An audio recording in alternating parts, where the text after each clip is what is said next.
Hey guys, in this tutorial I'm going to teach you how to make this into this.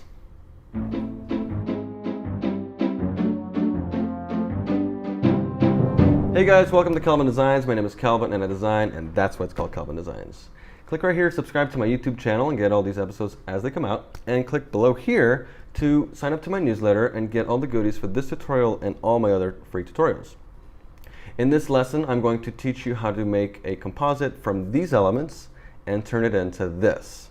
Pretty cool stuff. It's actually the first lesson of my brand new Photoshop 101 course. In this course I teach you everything from the very basics all the way to intermediate, sort of all the things you need to know to really use Photoshop. In this course I'm going to show you all the basics, from the very basics all the way to using Photoshop proficiently, such as layers, layer masks, gradient maps, selections, the brush tools, blending modes, etc. So click below to get some more information on this course and check it out. Alright, so let's get started. So to start, I want you to open up the nyc.jpg in Photoshop. For me it's double clicking. If by default you don't have it, just hit open with and you got Photoshop. Okay, so here you go. It'll open it up, and if your window doesn't look like this, there's two things you can do. One, go to Essentials over here, and there's the preset, the layout of all the palettes. So click on Essentials. If it still doesn't look like this, click on Reset Essentials, and it'll put back how Essentials looks like when first installed. Okay, and the other thing is, as you can see, I have the application frame, which is by default. And if you took that out, you can put it back by clicking here, Window, and Application Frame. All right. Okay, so the next thing we're going to do is go back to the Finder here, and we're going to open up this smoking.psd, and that's a photo of me here that's already cut out. And we will learn how to do this later, but for now I just want you to learn some of the basics to get started. And so you see that there is a thing attached to this layer over here. This is your layers, by the way, and this is called a mask. All right, and you can see from this that there is transparency. That's what this little checkered background represents. It represents transparency. So the first thing you're going to do is take this with this move tool. I'm just going to undo this here. This first tool here is called the move tool. And to take this layer and put it onto the NYC JPEG, you're going to have to take this and then roll over this tab, and then while still holding the mouse button down, and let go here. All right. And you can see over here in your layers palette, which is over here, you now have this picture, this layer rather, and with the move tool you can move them around. All right. So very first principle of Photoshop is you have layers, and photoshopping an image or creating composites is essentially done by creating layers and manipulating layers. So in this case, this was already pre-cut out, which is nice. So you can put it in front of an image like this, and I can move it around and do what I want with it. So that's the layer, and you can see there's a little small representation of what's on that layer here.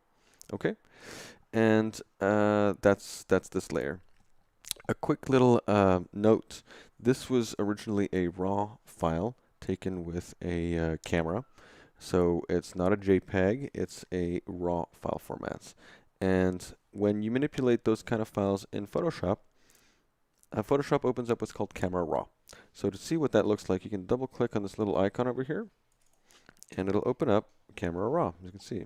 And it shows that it was shot with a Sony, but you don't have to get into that detail. Right now, all that we're interested in, some of the basics, I want you to be familiar with this, because if you open up a raw file from your own camera, you will go through this step and you'll say, well, how did he skip that step? Well, essentially, I already did this to prepare for this first project, so that you can just learn some of the basics. All right, and here you have some of the basic preferences. You can change the temperature and the tints, exposure, contrast, and so on.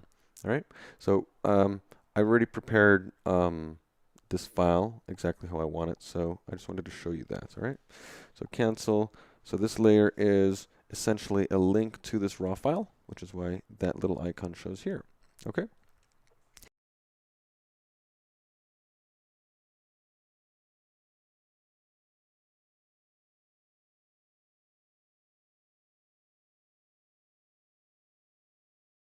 Much darker, stronger contrast.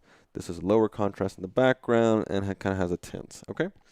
So one of the first things we're going to look at is, so we know that we have layers. Over here you have a thing called opacity.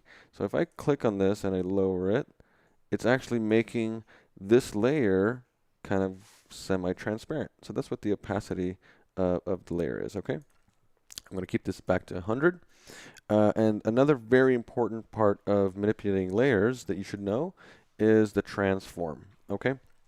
And that you can go in here and you edit and transform, free transform. This is something you will get to know very, very well and use a lot. Command T or Control T on a PC, and by holding down the Option and Shift key, we can make this bigger by keeping the width and the height, maintaining that aspect ratio. Otherwise, we can make it really skinny or very flat, but we don't want to change that. Okay, so just make it bigger like this, and then hit Return, or click on this little checkbox. Okay, and now I've made this little this outline bigger, and this person now is a little more in front. Maybe a little too much, but let's bring them down a little, something like this. I think this is probably right. Okay. Okay, something like this. And so now we know we've talked about the layers, the camera raw, and the Command T for transform. These are very, very important things. If you ever want to come back, you can go hit Command T, and now I have these bounding boxes, and I can make them bigger and smaller. Now look, if I don't hold down the Shift, you see I'm changing the aspect ratio. You do not want to do that. So I'm just going to hit Escape, and it's going to reset and cancel out that free transform. Okay. And so in the next part of this, we're going to address adding some other elements and then making these different layers fit together better with color and contrast.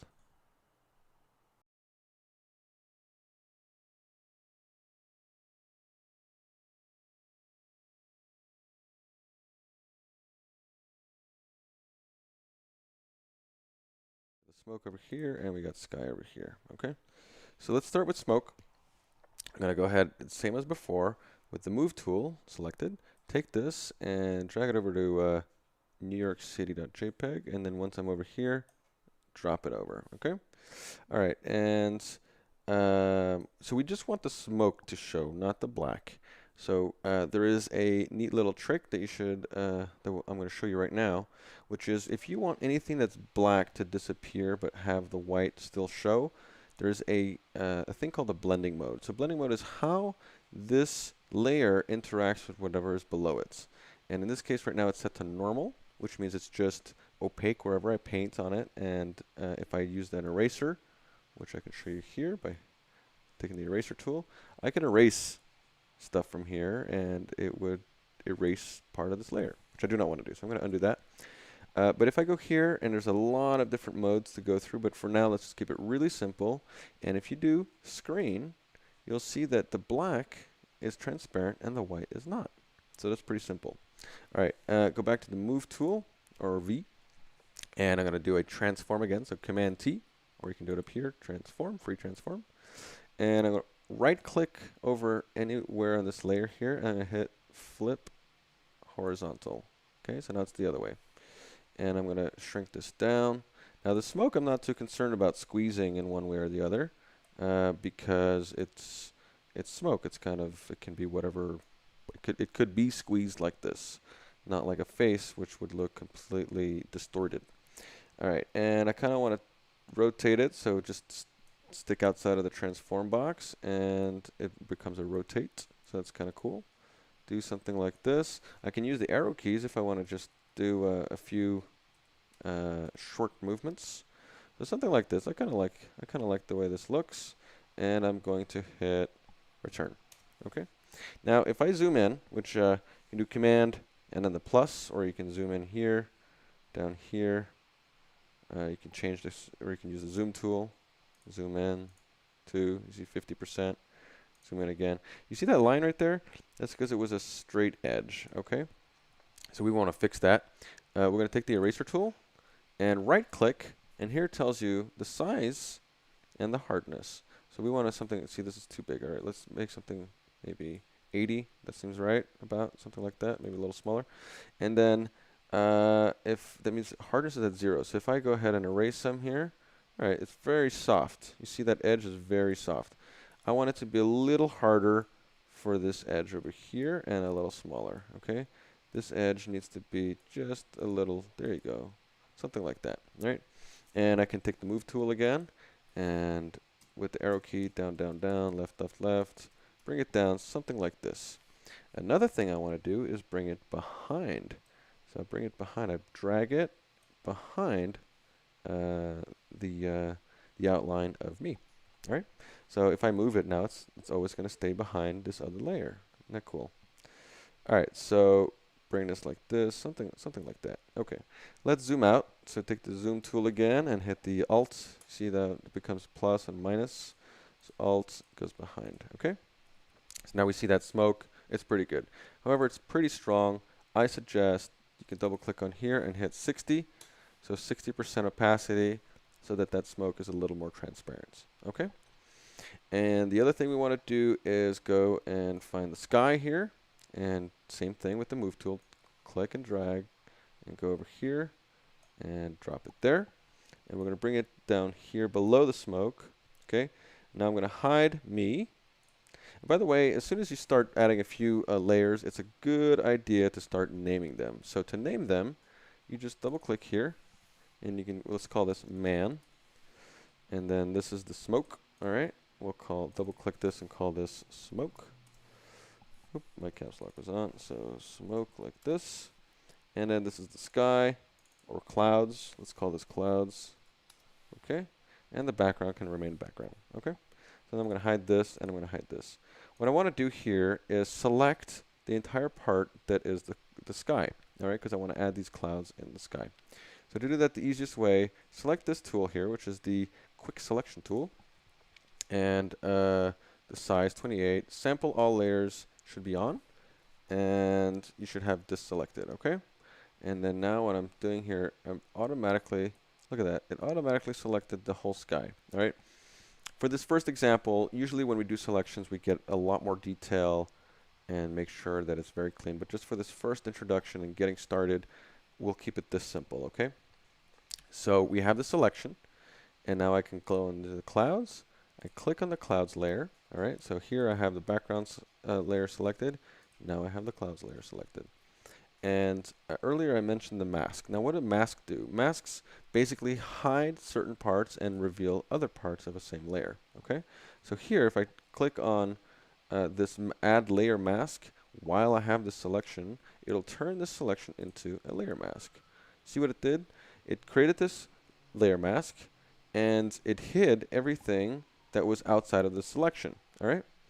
So if I now go and move this, it's going to move the clouds and my mask at the same time, all right?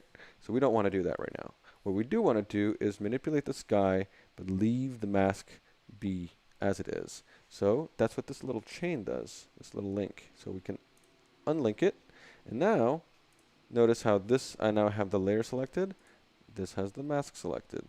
So keep a close eye on which you have selected. If I select the sky now, I can move the sky within, and it doesn't move my mask. So it's very important, okay? And black conceals, white reveals. That's sort of the golden rule with masks in Photoshop, okay? We want the clouds to show in the back because it's right now it's without it's just a simple gradient, just to get a little more texture. And I recommend turning this layer. This time instead of screen, we'll go into, let's try soft lights, okay? And now if I put the smoke back and the man back, let's take a look at the sky. Command T, so I can go and transform while it's in this sort of transparent state. I can squeeze this to see if there's any more texture I can get in there.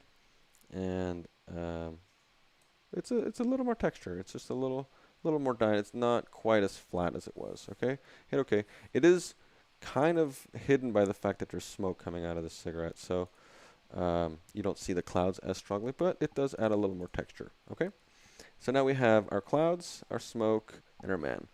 And while we put all our elements in the right place, it still feels like they don't belong together completely. The smoke and the clouds are pretty good, but the man doesn't belong in the same streets. So the reason for that is this has a different white point or temperature as the background, and it has a different contrast. Okay, so let's go ahead and fix that. The first thing we're going to do is reduce the contrast of this front layer. Now, in showing you this, there are many other ways to do this, and the more advanced you get, the better and more complicated techniques you'll find. But for now, I just want you to I want to show you the more simple way to attain this good result. Okay, so we're going to create what's called an adjustment layer. Okay, what that means is I can go in here and say edit. I can adjust, for example, the brightness and contrast of this layer. Okay, so I can say less brightness, less contrast, more contrast. Okay, now these things will affect this layer, and then it'll be affected, and I can no longer come back and change that. However, with an adjustment layer, if I go here, click on this and do brightness contrast, now it's created this layer that basically does the same exact thing. In this case, I want to lower the contrast. All right. Now you'll notice it's doing it to everything, the background and this, right? Look, if I hide it and reveal it, it's doing it to both. So what you want to do is you want to make sure that this only affects this layer. How do I do that? Hold down the Alt key, and you notice when I hold down Alt key, the icon changes, and it's basically going to make a mask. And it's the same thing that you have right here, and this adjustment affects all layers below, right? So if I click on this, now it's only affecting this one. See?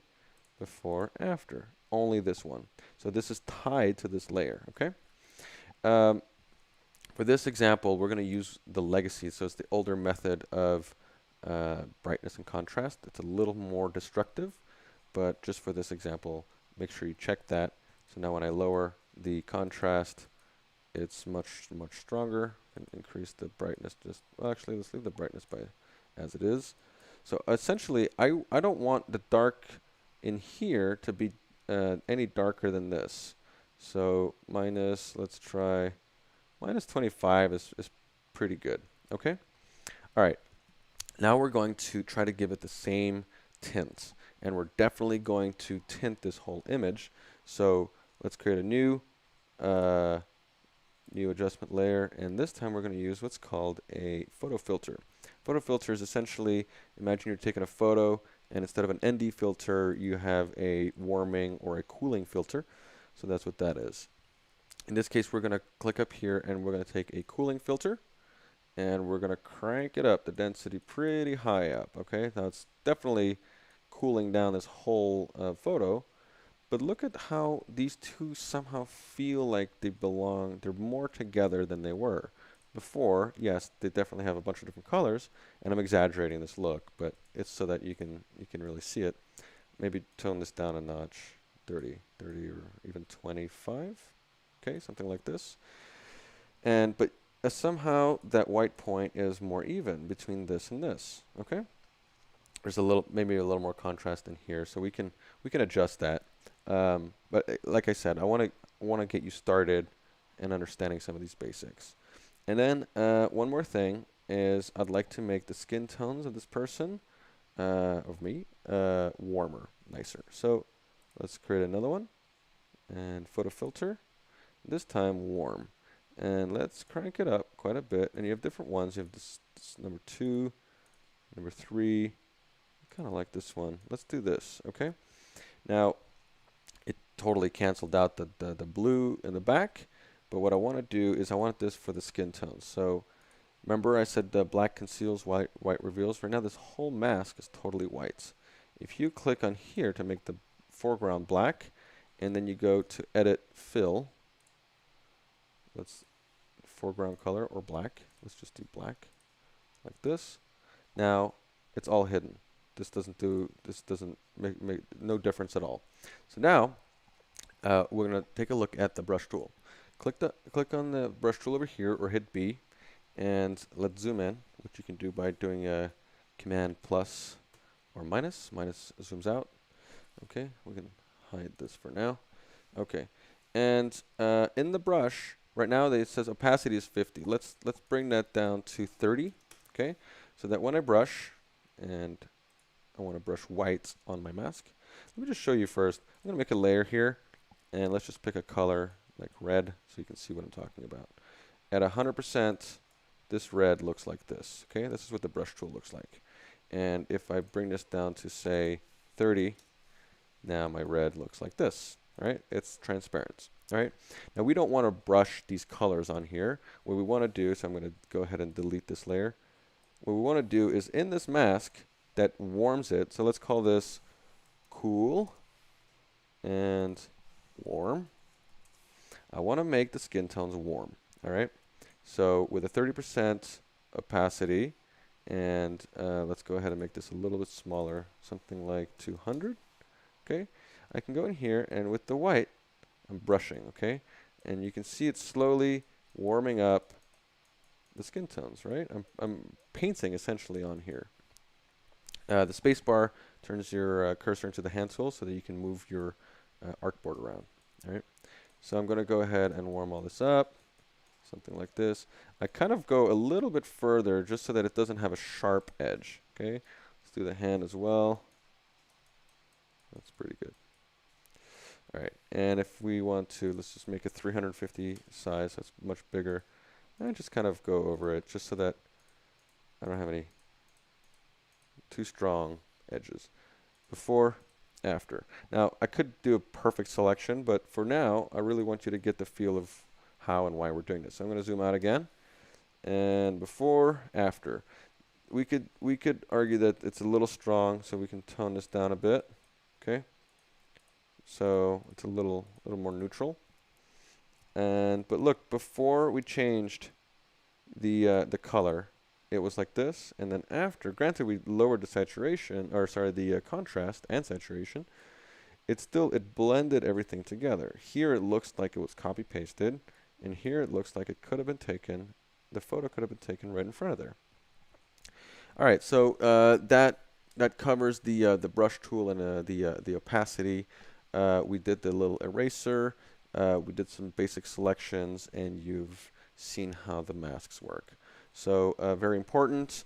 Let's go ahead and save as, and we'll save it right here, and we'll as a Photoshop document. That way it maintains all the layers. If you save any other format for now, we'll get into some more detail, but for now just make sure you save it as a Photoshop document, and save, and there you go. All right, guys, I hope you liked that episode, and if you did, please remember to like it and share it on Facebook and Google+, and I'll see you in the next episode.